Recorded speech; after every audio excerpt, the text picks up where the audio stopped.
आंब्याचा सीझन आहे तोपर्यंत मैदा किंवा गव्हाचं पीठ न वापरता हा केक नक्की ट्राय करा।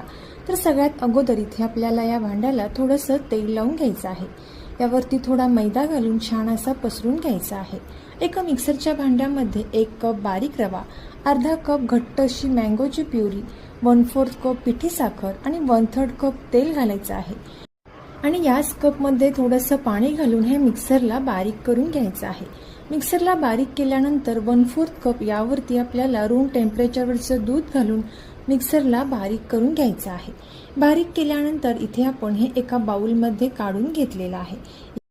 आता यामध्ये आपल्याला 1 चमचा बेकिंग पावडर, अर्धा चमचा बेकिंग सोडा आणि थोडंसं दूध घालून हे मिश्रण चांगलं व्यवस्थित मिक्स करून घ्यायचं आहे। आणि एका साईडला गॅसवरती कढई छान गरम करण्यासाठी ठेवायची आहे। कढई छान गरम होईपर्यंत इथे आपण हे बॅटर चांगलं मिक्स करून घ्यायचं आणि तयार केलेलं बॅटर इथे आपण या केक टिनमध्ये काढून घेतलेलं आहे। यावरती तुमच्या आवडीनुसार ड्रायफ्रुट्स घालून घ्यायचे आहेत। आता आपण या कढईमध्ये हा टीन ठेवून देणार आहोत आणि 30 ते 35 मिनिटांसाठी मंद आचेवरती हा केक छान असा बेक करून घ्यायचा आहे। 30 ते 35 मिनिटांनंतर पाहू शकता एका टूथपिकच्या साहाय्याने चेक करायचा आहे। इथे आपला हा केक छान असा तयार झालेला आहे।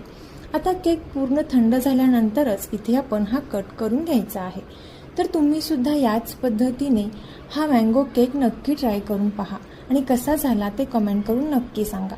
संपूर्ण सविस्तर रेसिपी पाहण्यासाठी खाली दिलेल्या त्रिकोणी बटनावर क्लिक कराल तर संपूर्ण रेसिपी पाहायला भेटेल।